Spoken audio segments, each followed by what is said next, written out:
Am I still investing in Dom Corleo stock? I already invested it. I'm a swing trader. I already got out because I feel like he did get a big buzz. He just has, I think he's waiting for a big label to sign him because I think he's trying to go for like M's, and I think he's worth that. You know, like he has big songs on TikTok. That's really all you need nowadays.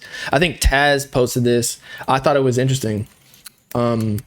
And it's so true. Welcome to 2023. You can spend a whole year on an album, but if you don't want to take 15 minutes to make a TikTok, a label ain't gonna give up about you how much time you spent on it. Sad reality, but I know how many dealing with this. Not all artists are entertainers. That is the sad truth. That's what I was trying to say before with Sofago in that video we were reacting to. It doesn't always matter about the music nowadays because music is subjective. So technically speaking, there's no actual definition for high quality music. It's just about the perception of the fans. And so somebody could drop a fart track sampling somebody just ripping ass or diarrheaing and it had no words. But if it's blowing up on TikTok, there's still money to be made. And so then people are going to somehow, you know, these kids are on TikTok, they're going to stream that music. And so with music being a business and labels just wanting money, they don't care about the art realistically. Only the artists and like the management teams do. They're not going to let you release it, or they're going to delay it, or like want you to do TikToks and whatnot. So it's yeah, I get it. Like with social media and everything, especially with how many, I think it's because so many artists are able to record music, like especially with BandLab, right? With BandLab, you can record music on your phone. It actually sounds professional. So shout out them.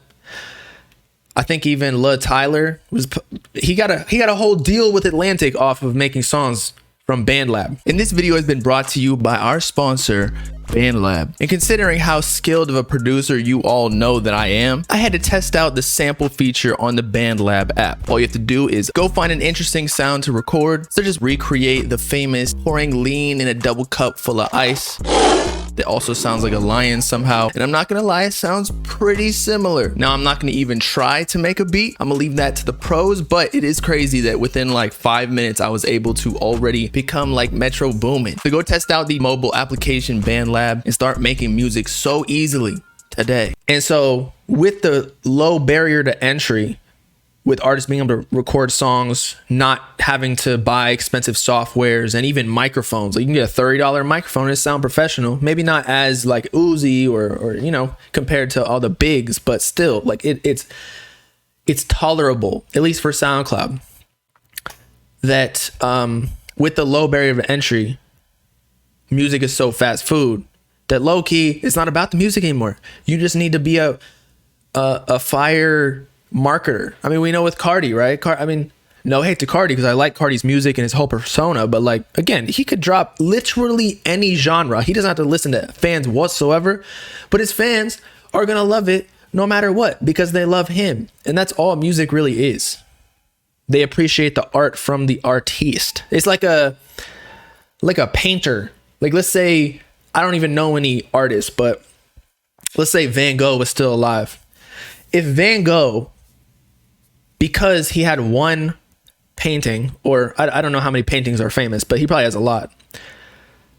But because he has such a track record, or let's say discography or catalog of paintings that are high value, he could literally like for his throwaway track or throwaway painting, just dumping paint or like getting the paint off of his brushes while he's cleaning it, but he makes something with it on a canvas, that could go for $1 million just because it's made by Van Gogh, and people are gonna mess with it and interpret it. Oh, look, there's this is a abstract eye of an elephant, meaning truth, and we're in a simulation. This is what he meant. It's like he didn't really mean that, but still, it's all everything is marketing. That's why I got into the marketing game. I was a finance and business law major, but if you can't market anything, no one's going to use your product and nobody's going to give you money. That's just the truth, unfortunately. Or fortunately. It's just a game that we all signed up for, or at least that's how the world is, and that's what you got to do. So I get it. But at the same time, if you're an artist and you make music, you are entertaining in a way. So you have to entertain, but then again, they're supposed to be like specialists in music. And so expecting them to be specialists in making TikToks is kind of unfair. But again, I didn't make up the rules. That's just how it is, unfortunately. I feel him though. Like, that was a good tweet. So yeah, if you're trying to blow up as an artist, you low-key gotta be some sort of content creator or no. Or here's another thing, like Yeet. Yeet never really posted any TikToks, or I think he did back in the day. Like, there are some throwbacks with his girl, and it's like, it's funny to watch, but I wouldn't say his, but then again, no. I think he is an entertainer in a way, maybe not performance wise, but with all of his Instagram stories, like, he knows how to market his music, like with the whole language, his branding and everything. But again, we've talked about that before.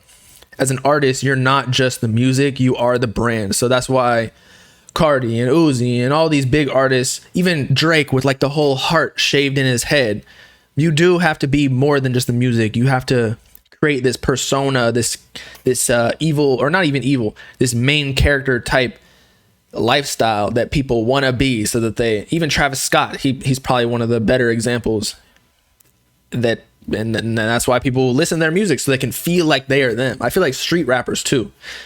People listen to street rappers, at least, like, you know, actually people who are in the streets, they probably listen to it because it like actually touches them and they can relate to it. But for people like me, people who are definitely not gangster at all, like, we listen to that music because it makes us feel like we're hard when we're inside. We're, you know, we know we're soft as hell.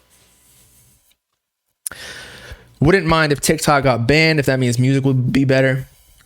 I also saw another tweet that if TikTok, and I think Tracky said this on one of our past live streams, if TikTok gets banned, I think there will be just another marketing mechanism or app or something that will take over and create something really similar, where you have to catch people's attention in some way, again, because there are so many artists that you have to stand out in some way. And a lot of times it's not the music that makes you stand out. Although when it is the music, I think that's when you really have something great.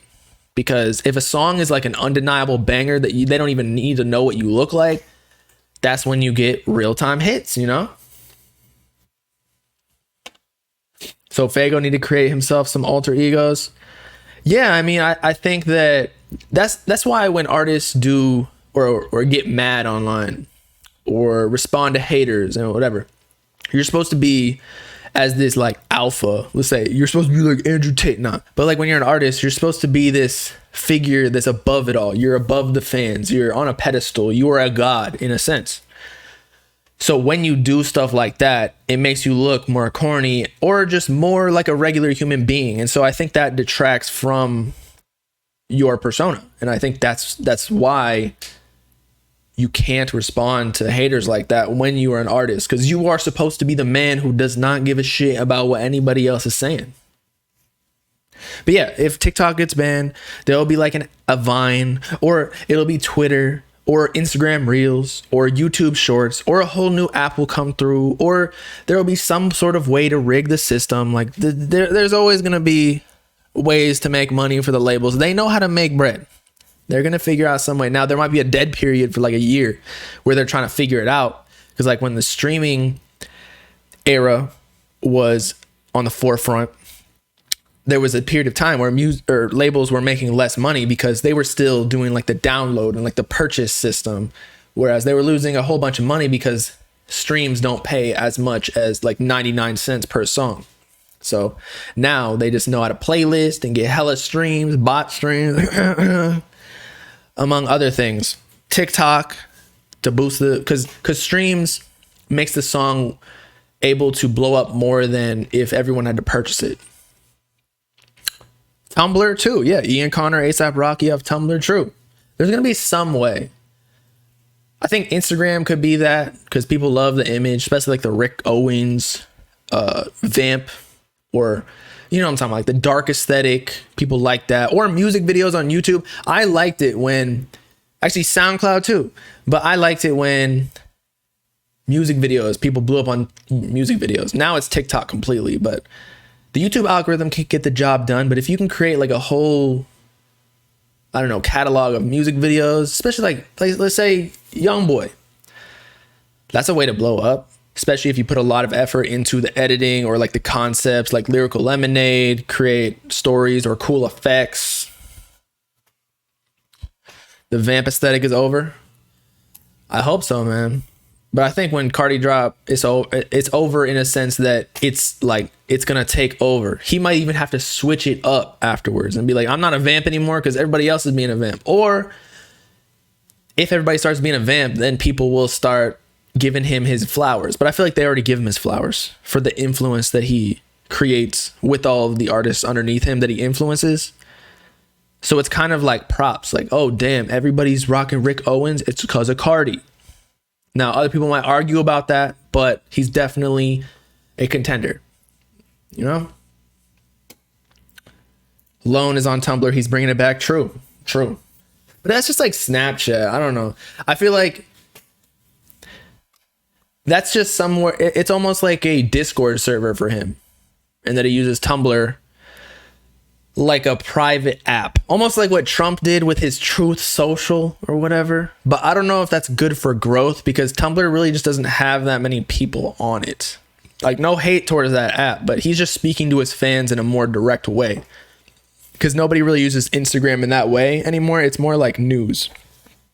Twitter is good, but then again, the best way that artists know how to communicate is through songs. And like, to be going back to what Taz was saying, to like expect the artist to be good at like everything around branding and communicating on social medias to promote their music. Like, that's why people have whole teams behind them, especially the female rappers, because they got the most money to make, because they can, like, you see Rihanna, she's a billionaire now because she has the Fenty makeup line or whatever it is. The female rappers be making bread. There's a lot less of them, but the ones at the top, Doja Cat, probably more rich and famous than a lot of the male rappers that we think are bigger. It's also the system and industry that holds artists back. I agree with that too. There's a lot of evidence that supports that.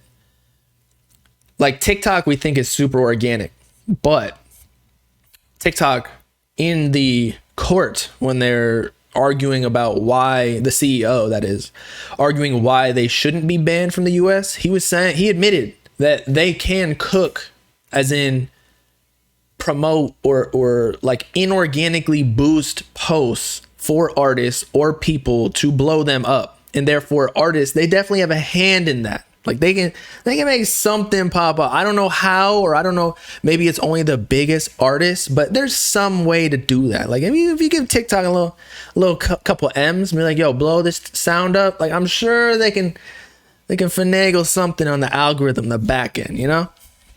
But yeah, so the labels are always doing something so that they have the advantage over the independent artists, and they got all the money to invest, and that's why they stay ahead. Unfortunately, that's just how it is. And that's why it's almost like, especially with the botting streams and the playlisting and everything, that's why artists almost need to sign to a label so that they can compete with the biggest artists that are signed.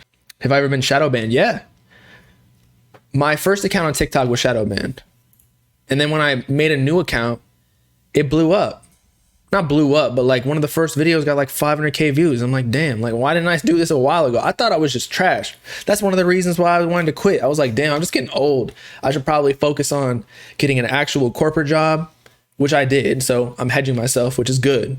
But yeah, that makes you feel like you suck. When in reality, I was like, I don't think I suck. But maybe I was out of touch. I don't know. People probably think I am.